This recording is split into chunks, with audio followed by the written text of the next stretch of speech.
Good morning, ladies and gentlemen. I welcome you all here in this session at TNP Academy. It's a great pleasure for me to introduce today our eminent speaker, Mr. Apoor Malik from Lucknow, India, who is going to talk about information security policy. This is a topic in which we should all be deeply interested as information security policy is the key impulsion for effective implementation of the standard in any of the organization. So it is very important to know about information security policy. In this webinar today, Mr. Malik will discuss this topic in detail along with some real-life examples he has experienced in industry. Our distinguished speaker, Mr. Apoor Malik, has done his post-graduation from Gautam Buddha Technical University, India in computer application stream. He is also a lead auditor in ISO 27001. He has an industrial experience of around 8 years in information technology and e-commerce sector. He has been imparting training to a number of organizations, entrepreneurs, and executives on various topics related to ISO 27001. It was just a brief introduction of our guest speaker, Mr. Apoor Malik. And now, ladies and gentlemen, please join me in welcoming Mr. Malik. I may request Mr. Malik now to please start your session on information security policy. Thank you. Mr. Malik. Thank you, Mr. Satain, for the brief introduction of myself, and I'm glad that you have given me the opportunity today to speak on this particular topic.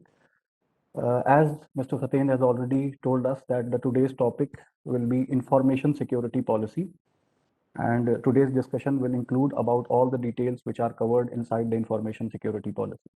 So let's now just start our discussion. So friends, what is information security policy? Before we go into the depth of the understanding of this particular term, we should identify the basic definition that what is an information security policy is.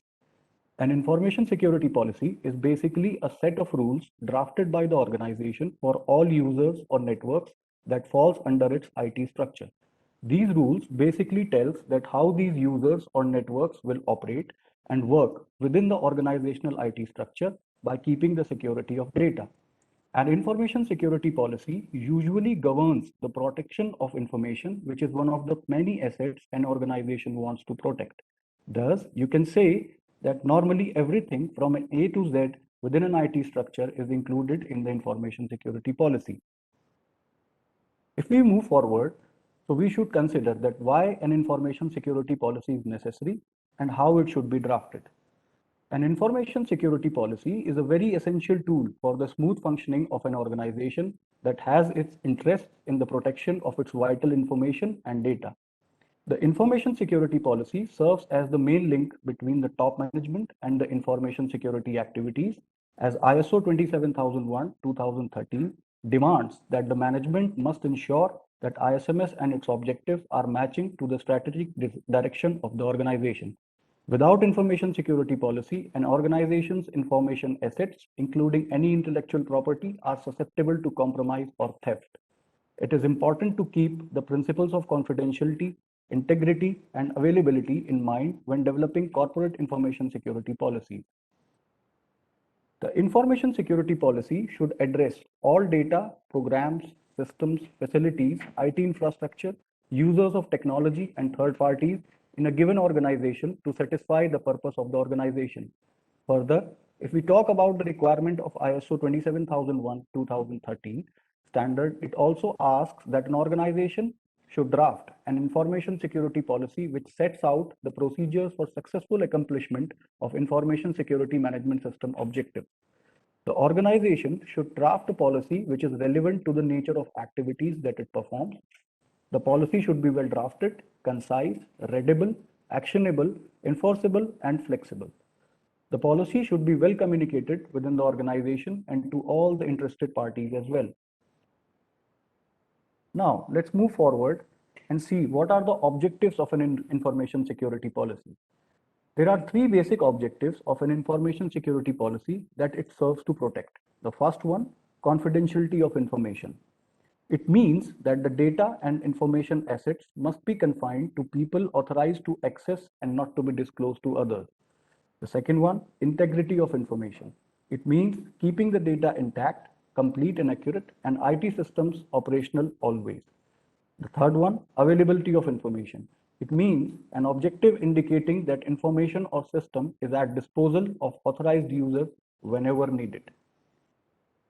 Now, what will be the role of a top management for just drafting or implementing the ISMS policy?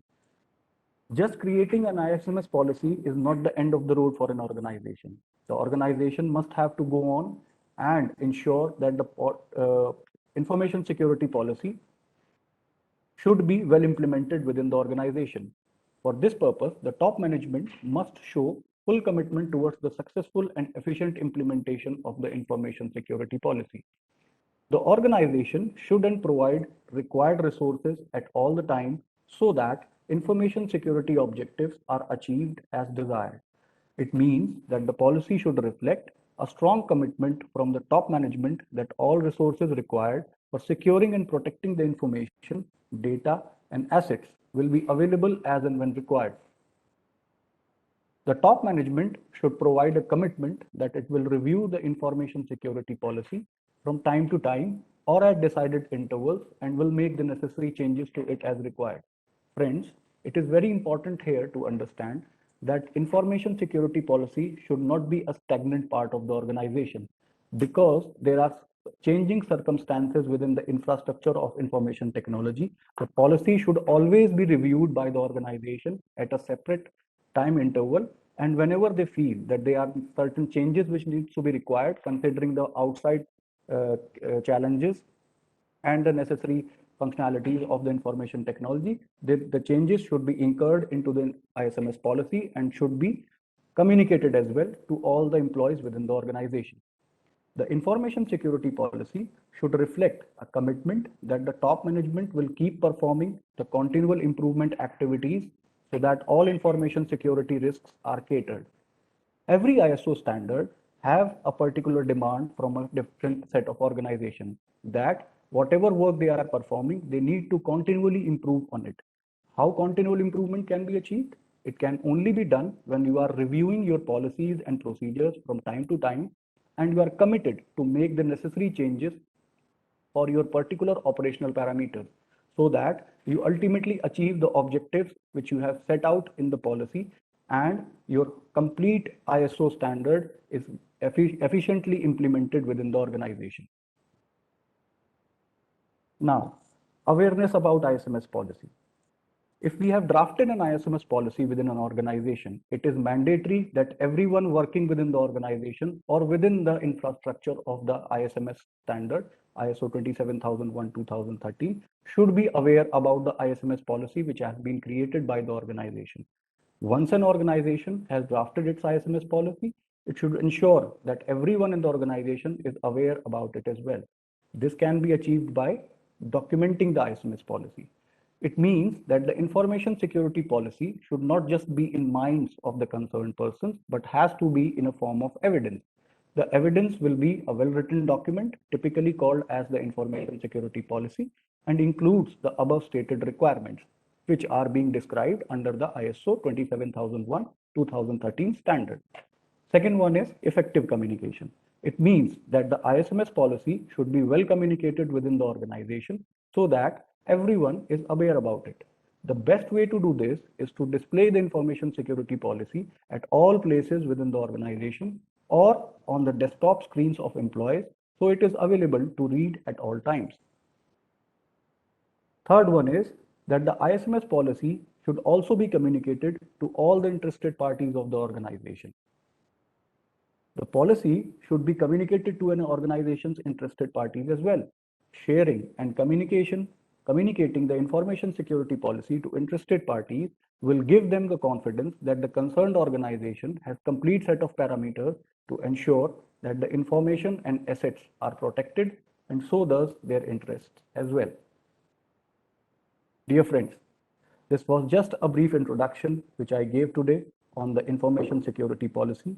Hope you all must have got an idea of what information security policy is. See you soon with an exciting new topic. Till then, it's goodbye from my side. Yeah, thank you so much, Mr. Malik, for this very informative and wonderful session on information security policy. I'm sure that the viewers will be largely benefited out of it. And we also hope that in our upcoming sessions, you will elaborate more topics which comes under this information security policy. Hope to see you soon. Thank you very much for your time given to us. Thank you so much, Mr. Malik. Thank you. Thank you so much, Mr. Hussain.